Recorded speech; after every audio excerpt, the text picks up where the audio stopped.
Greetings, this is the Timeshare Traveler. Today is episode 290. Timeshare impact on after becoming a grandparent. Well, I'm becoming a grandparent, so I've been thinking about this a lot and been looking at a lot of options. So I wanted to share that with you. Those that are probably already grandparents already figured this out, but I'm actually got some creative ideas that I'm running through. So what I'll talk about is, hey, first thing is more larger room bookings instead of the frugal studios and one bedrooms. Um, and then on the other thing I'll talk about is looking for deals that leverage larger room sizes. I got some good ideas I'm thinking about, and use smaller rooms when it's just the grandparents, or in my case I'm single, so I'm going to definitely do more studios for myself to save up my points. And my favorite booking options for grandparents. That's what I'm going to cover today. Let's jump right into it. At the end, I'll tell you about my channel. So the good news about being a grandparent is you've been a parent, so you sort of can redo the same ideas, but with additional. So you now have two additional guests. You've got your kids, yourself, plus their kids. So it could be one, two, three, who knows how many, and your grandchildren. It's not likely you're going to fit in a one bedroom anymore. Um, so not only you need a two or three bedroom, or you're going to end up with two rooms. So one of the options I do like is there's the three bedroom with three generations, so each have their own room. And when you get the preteens, sleeping in the living room with the kids on the sofa, it's probably going to be less and less likely as they get older. They'll want their own space. Um, um, so anyway, that's what you probably end up needing to get to two rooms. And so, again, you're probably going to double and work on it from there. And again, destination changes are going to now be kid-friendly changes. Again, it's kind of back to when you had kids, but now you've got, I guess, two generations helping with the youngest generation. So one of the ideas that I'm going to be doing is I'm going to be doing the studio plus a two bedroom instead of a three bedroom if I can't get a three bedroom, because at some locations there just aren't three bedrooms. And the reason I pick a studio is everybody converges on the two bedroom, but you have sleeping arrangements in studio, so you use less points on the studio and have the largest if you can't get a three bedroom.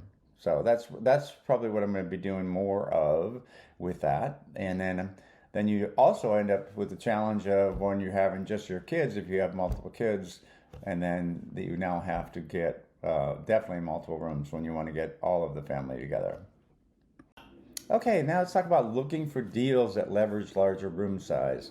Finding deals when traveling with grandchildren becomes even more important. Not that it wasn't important before, but I think you just want to try to stretch things a little bit further. At least that's the way I would look at it.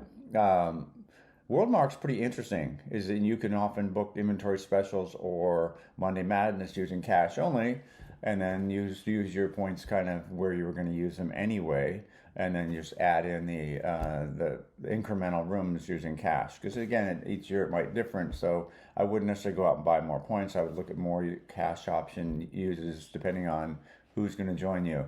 Not everyone can have the same vacation, the same location um, every year. So there'll be ups and downs. I think it's managing kids, and now managing kids and grandkids becomes a little much more complicated.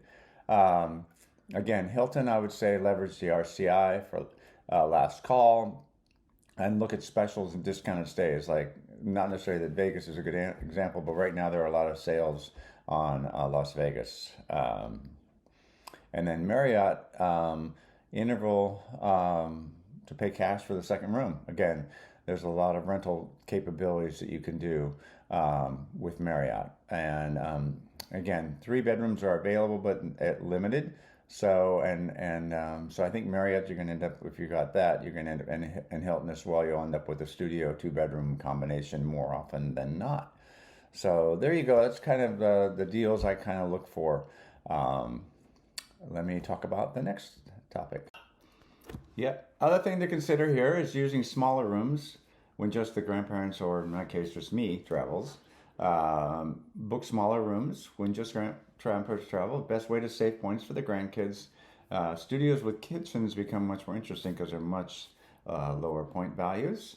And again, the thing is, leverage the flexibility you have with travel during off-peak. Most grandparents are retired or can have more flexible schedules. And often grandkids have schools and things like that, which makes it more restrictive. And so they're more often needing to travel during vacation during the peak times.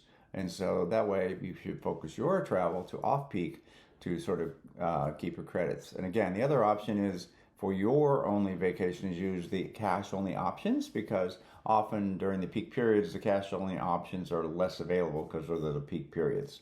So maybe that means you shift your time. So again, I view that as a better option to buying more points, because more points is a much bigger investment up front. So that's something to consider when you're doing that. And now I'll tell you about my favorite things that I've been looking into. Okay, now let me talk about my favorite options. First one I want to talk about is GPX Exchange, and I've been talking about that one. I use it a lot. In fact, I'm in one right now. The funny thing there is their insider specials are the same point fees whether it's a studio, one bedroom, or two bedroom. So it's perfect. So it doesn't matter whether I'm in a studio or a two bedroom. It's $3.99 a week. There's usually a tax, and there can be a resort fee, but usually the resort fee is the same no matter what the size of the unit is. So I find maybe purely by luck, but I ended up with a GPX Exchange as part of my Hilton purchase of a Marbrisa deed, and I'm using it a lot, and it's great as a grandparent. I did not expect all of that. The other thing is WorldMark is actually probably the best when it comes to its relationship with RCI and Interval. It's only 1,000 more credits for a two bedroom over one bedroom, both in RCI and Interval. And I believe it's 2,000 from a two bedroom to a three bedroom, but I'm not sure if it's the same. I know in RCI that's the case. Not that you can find a lot of those, but I did look at that. And I did actually look at Hilton had in